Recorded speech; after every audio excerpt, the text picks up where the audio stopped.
You know, it has been quite a while since I've done a video like this, so let's jump right into it. Hello guys, how are you? David DeFranco here from daviddefranco.com, and here it is, a What's on My iPhone video on my brand new iPhone 6s, 64GB in beautiful gold. So as always, let's go through each app, at least the apps that are presented here on the home screen, and of course along with a few thoughts on each of those apps. So first up is Phone. Pretty self-explanatory.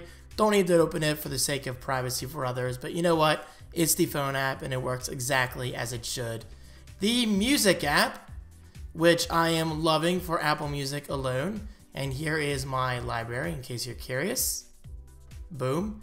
And yes, it is still growing, but the more exciting parts of Apple Music, in my opinion, is the playlists feature. So far, I have 3 playlists. One is 80s jams. The other one, yes, that is named Rock Out With Your Cock Out. I know, I'm extremely inappropriate, but you know what? It makes me laugh. And finally, my favorite one so far, Relaxing Pixels, which is basically video game music, but the more relaxing tunes, such as this one.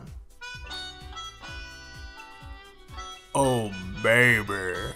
You like that? You like that? I like it. But seriously, I am loving Apple Music, and yes, I did officially renew my membership, so I am now paying $10 a month, and guys, honestly, it's worth it. $10 a month for pretty much unlimited access to my music library. You can't beat it. Okay, maybe you can with Spotify Premium, but in my opinion, Apple Music, it just works with all of my devices, and that's exactly why I prefer it, especially with the new Apple TV coming up in just a couple weeks. Okay, so moving on, Photos. Opening this app is always a risk, but you know what? I'm a risky kind of person, and well, I'm obviously kidding because I don't have anything too exciting on my phone besides, well, my photography, which I guess is exciting in itself, and actually that's not really photography, that just happens to be a live photo of Maui. And if you look closely, you can see his feet switching on the left side. Hence why I decided to keep that photo. And if you keep scrolling, you see some actual photography that I took with that iPhone lens kit. And actually, if this video goes up per my schedule, a video all about this lens kit would have gone up yesterday. So there you have it, the Photos app. Nothing overly exciting, but you know what? I do love it. Next up is the Camera app, which does have full support for 3D touch. You can take selfie, record video, record slow-mo, and of course, take photo using the iSight camera. Boom, easily swap it around, and there you can see my T4i, my Sennheiser MKE 600 microphone, even though I'm recording with the blue snowball mic right now, as well as my little lighting kit up there, which does a great job. And please excuse my voice, it's still recovering from the weekend vlogity vlog. Next up is an app called Filters. I believe I paid $2 for this. Easily worth it. It's exactly what it sounds like. It allows you to easily edit your photos and apply filters, some basic edits, and just overall better express your photography and your outlook on this amazing world. And notice not sarcasm. We are lucky to be alive, so embrace that.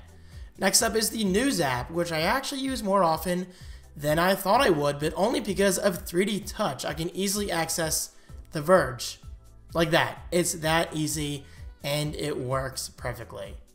Is that Pikachu with a mustache? Interesting. Going back to the home screen, App Store, I don't need to open that. Facebook, which now has 3D touch support. I don't want to knock over my dock here, so let me do that. You can now write post, upload photo or video, or take photo and video right from the convenience of your home screen, which is definitely very nice. Next up is Messenger, don't need to open that. YouTube, which was recently redesigned. Now, I haven't used it enough to fairly judge it, but I've seen a few people ranting, so if you like or dislike this YouTube app, comment right below. Next up is Periscope, as I accidentally tap YouTube. And actually, I'm liking Periscope a lot. And there's Joey Image, he actually might be talking about me. Larry Sharp's Monster Factory, where Seamus was trained. Not at the moment, because I know he was talking about his past weekend end. Well, if you watch my weekend vlog, then you know by now that Joey Image visited me on Sunday, which is pretty cool, and I know he was going to be talking about it on his podcast. So check him out, thatimageguy.com, if you're interested. Next up is Instagram, which is one of the very first apps to support 3D Touch. And because of 3D Touch alone, I find myself checking my Instagram activity on an almost daily basis. So that goes to show you how powerful and convenient 3D Touch actually can be.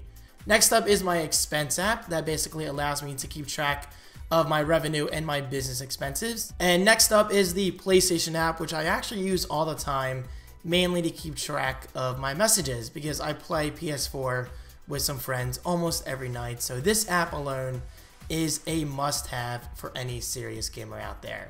And next up is Swarm, which now has 3D Touch support. You can easily tap check in and boom, you save a tap. Amazon, which still does not have 3D Touch support, but you know what? It's Amazon, and I think it's only a matter of time before we get it. And well, Amazon is awesome, so why not have an app on my iPhone? Next up is PayPal, pretty self-explanatory. This next app I'm not entirely ready to talk about, but it is an official David DeFranco app, which will be released in the near future.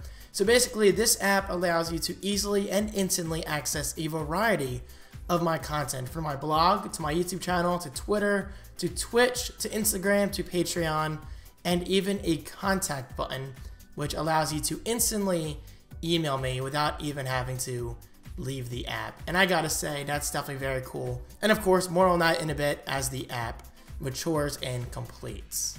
And next up is an app called FameBit. I am a huge fan of FameBit. This is especially useful for content creators like myself. So what FameBit does is it allows you to make some money from sponsorships, as you can see right there, that are relevant to your content, from tech reviews to beauty products to monthly boxes and snack boxes and all that good stuff. FameBit is definitely something you will want to look into if you're a content creator like myself who is self-employed. And going back to the home screen, next up is a smart home folder which holds my apps for Closely, Canary, Dropcam, and Alarm.com. These apps are, well, basically the apps that keep me safe and secure. These are my cameras up here, not including Guardzilla, I should say, but I will be adding that soon. It's just not a very good camera, so it's not exactly a priority. And then, of course, there is Alarm.com, which allows me to arm and disarm my house from the convenience of my iPhone.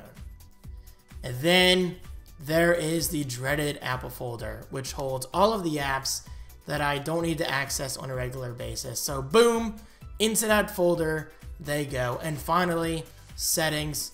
Nothing too exciting, but every iOS user needs it. And now, wrapping up the video, down here in my dock are my most used apps.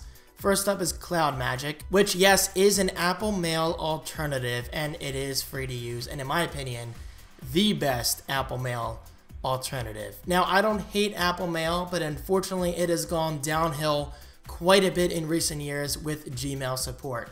It works perfectly with iCloud, as it should, because it's, well, apples to apples. But like I said, when it comes to Gmail, it just does not work properly. Mail takes forever to sync, messages don't load properly, and it's overall just not that great. But with Cloud Magic, it's a completely different story.